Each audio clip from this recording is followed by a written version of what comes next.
Why does this election cycle seem so much more quiet than those in the last few cycles?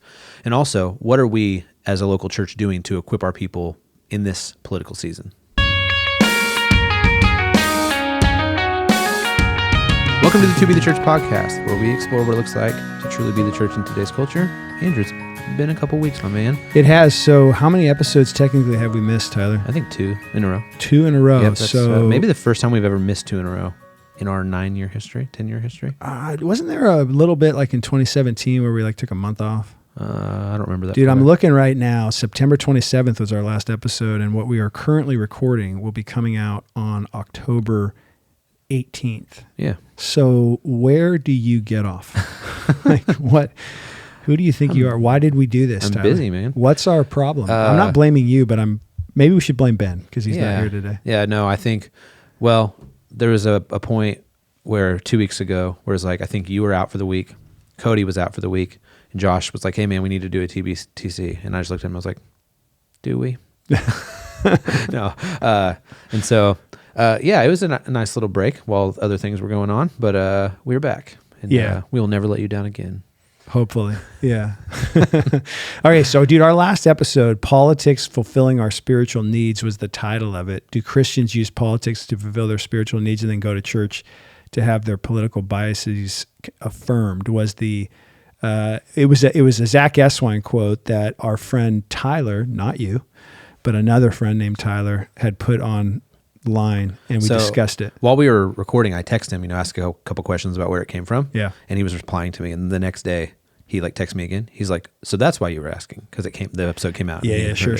So, and that ruined To Be the Church because we didn't have 2 episodes, and so what's our problem? But so dude, what are we here? October 18th tomorrow when this will come out, and we are 2.5 weeks away from the election, November 5th.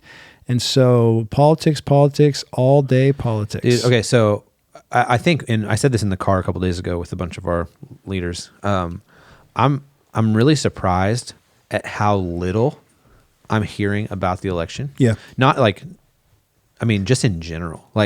As I've made clear before, I'm not out there searching for political stuff very often. Yep. But in 2016, 2012, 2020, for sure, it was like you couldn't get away from it. Mm-hmm. It was everywhere at all times.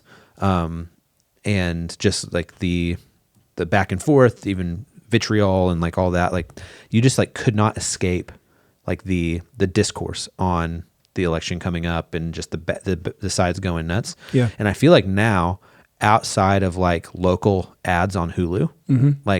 I'm not really hearing hardly anything at all. Yeah. And again, I'm not searching for it, so I know it's there. I'm sure I could go to CNN or Fox News and find it. But on Sunday mornings, not in the gathering from the front, but just with people, in conversations with friends, it's the conversation just does not seem to have the same energy behind it that it had in the 3 previous elections. Is that what you think too? 100%. And what's interesting about it is that I do go searching for that content, and so I'm listening to a lot of political stuff and cultural stuff and those things related to politics, and so that it's there. But I when we were talking about this in the car, the 5 of us we were driving out to Kennewick for a little short little conference thing we did earlier this week, and when we were doing that, and that was the 4 lead pastors of our churches. And you, Tyler, and in that vehicle, and as we were talking through it, the guys were pretty having been through, and this is because you got here right after the 2012 election. Yep, you got here in December. So for me, this is my 4th presidential election season in our church, being here since late 2010, and I agree that 2016 and 2020 especially were 2 years where the amount of comments you'd get from people, the amount of kind of angst and hand-wringing and all that stuff was so, especially 2020, but was so significant that it feels really quiet right now related to this. It feels like, and this is not just one church. I think we're, throughout our churches of our 5 and our family of churches, and different people different people are asking questions. We've even got some questions and topics we can discuss in the next couple of weeks related to politics here on the To Be the Church podcast. But I think, like, dude, and my theory on it is a little bit of fatigue, and things become, like you just mentioned, the idea of if you go and search for it, and you can find nowadays whatever you want when you're searching for it, but it has become, I mean, we use the word tribal to talk about politics a lot, like the two different tribes, as you will, red and blue, and things are really tribal. You have your own social media feeds that feed you more of what you click on. So if you follow certain sources, you're going to get an angle on things or whatever. But I also think the word tribal, like the people that are really into politics, right, are maybe thinking so much more about this, and for them it feels super tense. But dude, just looking at it overall, I think it's fatigue. I think people are tired of the back and forth on it, and I just think people are, I don't know, maybe this election is less of a, it's what they say, this is the biggest election in the history of mankind. You get that every single election season in America, and there's no going back unless this happens or this happens. And I've heard that my entire adult life. I've been voting since I was 18. Which I turned 18 in 1999. So 2000 election was my first presidential election season. And every single one of those elections, I've heard there's literally no going back unless this happens or whatever else. And in some ways it's true, because the country's going to change based upon the leadership that's in place, and it's going to shift and go down a different road or whatever else. But yeah, I just, it seems like you're hearing that from political things right now, but in the church and with church people, I think I'm hearing less of that. And I don't know why that is, So maybe it's fatigue, but yeah. Yeah. Well, it's definitely less than I anticipated as far as the conversations and stuff like that.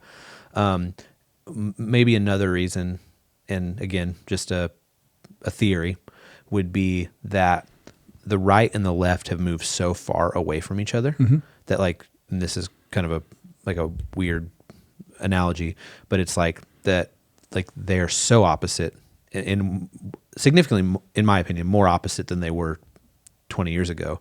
And they've gone more extreme on each side, to where it's like they don't even have the space between them to yell at each other anymore. So it's like there's maybe a lot less I don't know, just like, I think it's futile to try to convince somebody on either side to switch. And I think it's always been that way, but I think it's more that way now than it's ever been. There's an interesting idea there. Like, is there any more middle? Right? And speaking from the right side of the aisle, which I lean toward, there's an argument on the right that the left has gone further left than the right has gone further right, and that the right has now kind of taken over the middle, and the left has gotten so far left. And now that theory will be proven in this election, whether or not that's valid, right? If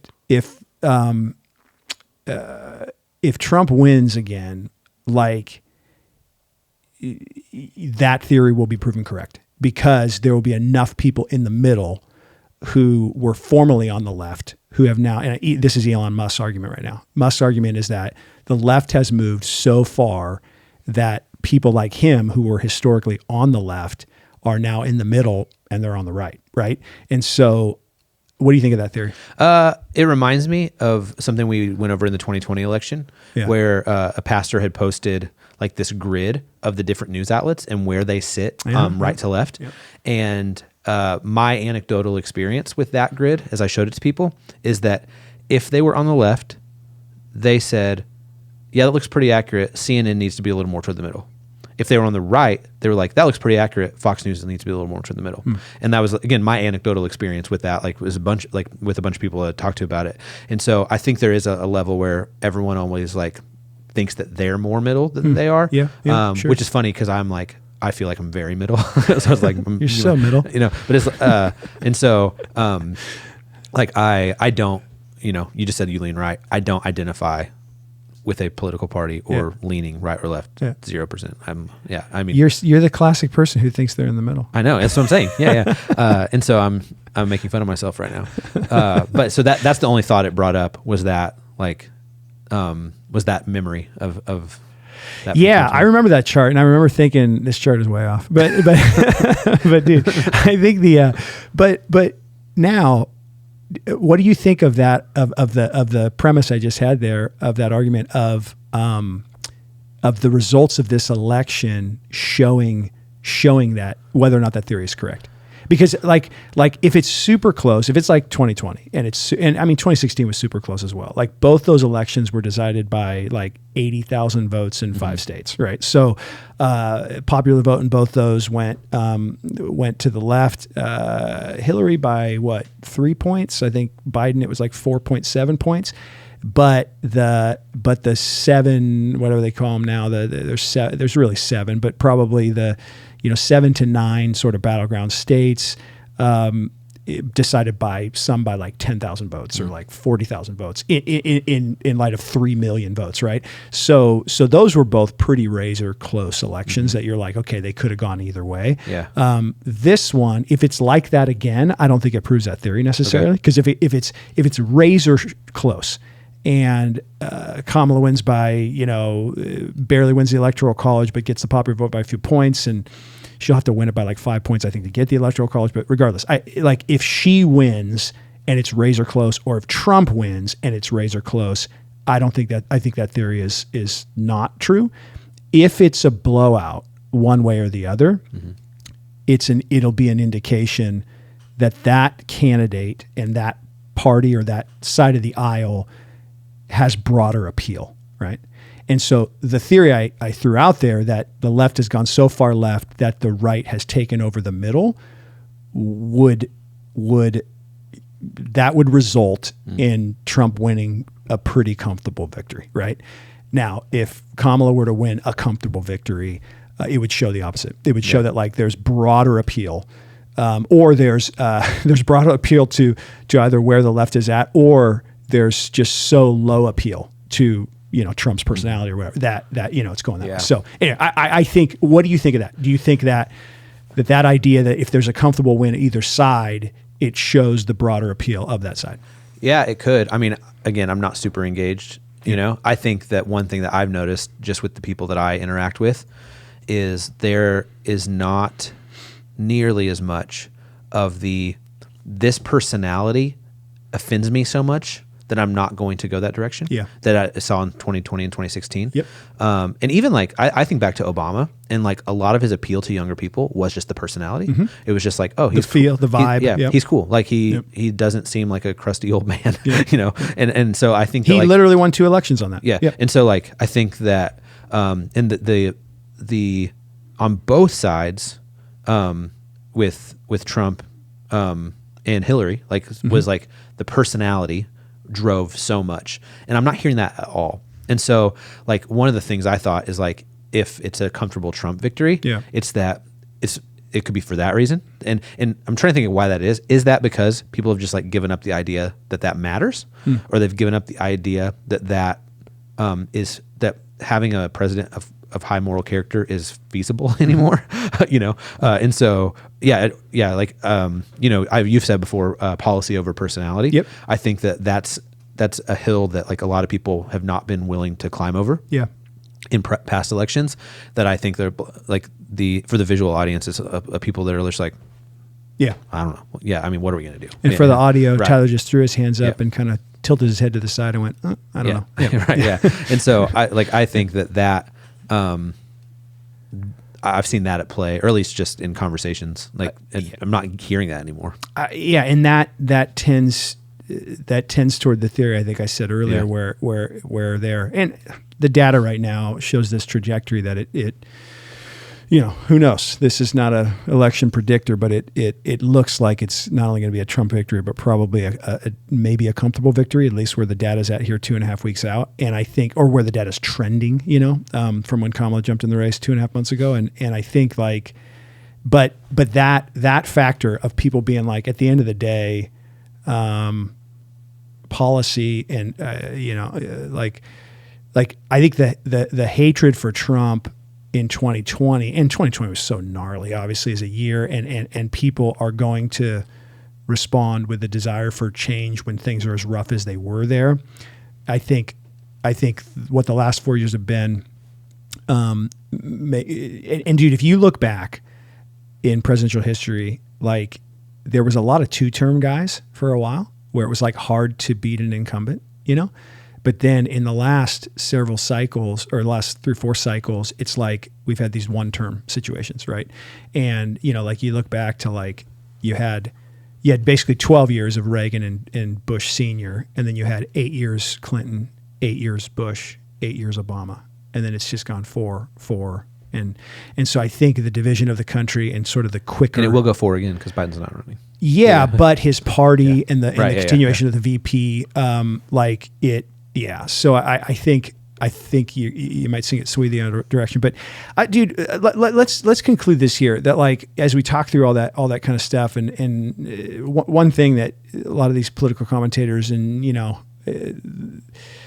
they tend to not want to predict as much because then the dudes who go hard on a prediction are like.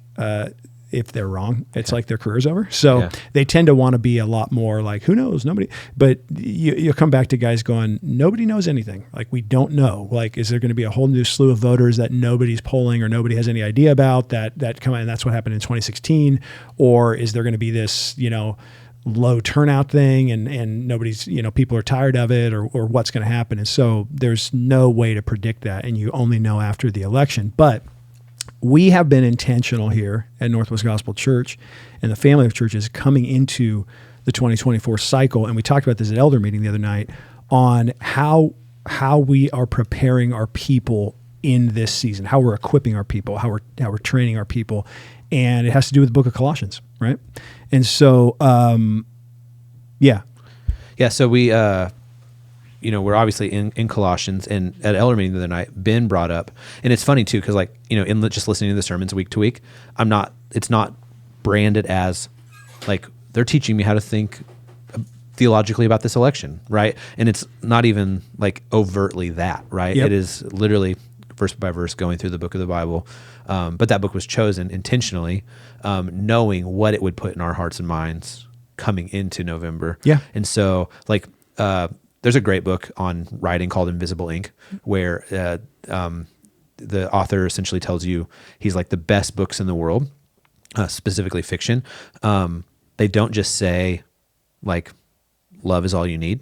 They show you what life looks like without love, and they show you what life looks like with it, and they contrast and they compare and they flip flop and all this. There's all these things, and to where you walk away knowing that even if you can't verbalize it, right? Even if it's not like what was the thesis of that movie or that book?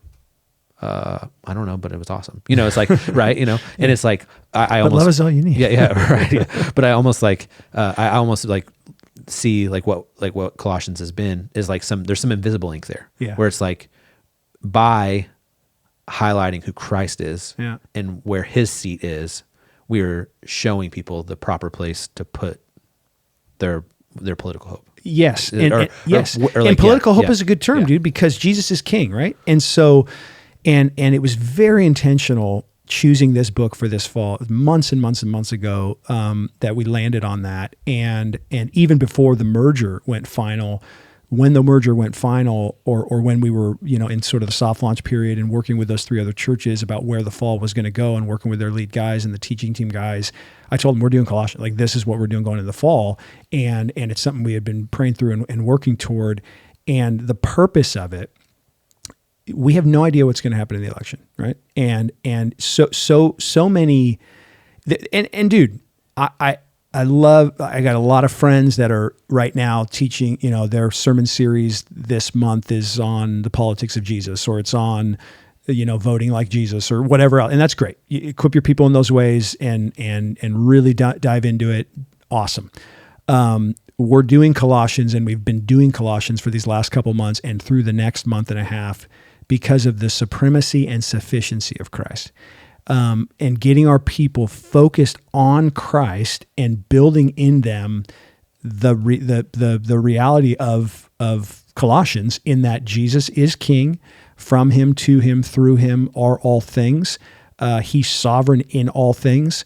And then the work of redemption that he's doing in the church and then through the church is all geared toward his glory, his supremacy, his preeminence. And Ben brought it up the other night. We do our elder meetings on 4 basic agenda items, and it's the 4 roles of an elder in Scripture. And we get Timothy Whitmer's book, The Shepherd Leader, helps with these categories: knowing, feeding, leading, and protecting, right? Those are the 4 things we talk about in elder meetings. So on the knowing part, this is where we talk through, members to pray for and have significant time in prayer for those specific members. It's also the time where we talk through new member applicants or deacon applicants or new members who have come into the membership and who's going to be, the kind of point of contact elder for them. So that's knowing. Feeding is where we talk through the preaching of the word and what the future sermon series are, and we pray over that as elders. Leading is where we talk through the dynamic of where the church is, the family of churches together, a new building project or whatever may be on the docket, the hiring of a new lead pastor at one of our campuses, which is happening here now, right? This coming Sunday, he'll be preaching at Heritage Park at 10 a.m., Stephen Collins. So come check him out. And then the final one is protecting. And that's the point where we'll talk through, Ben did a whole 30-minute teaching on kind of the trajectory of Andy Stanley's theology, 3 or 4 months ago in that point, right? And so stuff that are current issues in the culture or in our church, questions people are asking about, that's on the minds of a lot of people related to things. And so that protecting part is where we equip the elders with okay, here's 15 minutes on this specific topic. Now let's talk through it. The role of men and women in the church, and a number of churches in kind of our same a spot in our metro area have gone a little bit more progressive in their practices recently. And so we looked at some of that stuff and then we talked through it. What does this look like at our churches? We did that in a few. So this last meeting just a couple of days ago, under that protecting point, Ben brought these things up on Colossians and how we were walking through this in order to equip our people, guide our people, focus our people on Christ and his supremacy and his sufficiency, knowing that, we and there's many other ways we want to equip them to engage in the culture and be good citizens and all those sorts of things. But first and foremost and preeminent in that needs to be the understanding that Christ is sovereign and that no matter the way that it goes, he's sufficient and he's working. And so putting their hope there rather than in any specific outcome is key. That doesn't mean you suddenly disengage or you don't vote or any of those kinds of things. But ultimately, where is your hope rooted, right?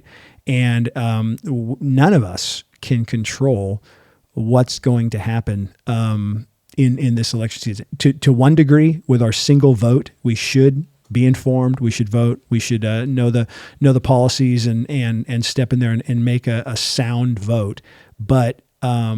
But none of us know what's going to happen, or even the prognosticators have no idea, and we'll see what happens. But we can continue as God's people to focus on Christ, equip the church to be the church in this moment, and that's what we're working to do to protect our people in the midst of an election season. Nice. I think we'll probably have follow-ups the next couple of weeks as we're getting ready, and it's in the wake of the election in a couple of weeks as well. But yeah, good conversation. If you have questions about this, we'd love to hear them. Podcast at toBeTheChurch.com. You can do it on social media at toBeTheChurch or in the YouTube comments right underneath this video. Have a great week.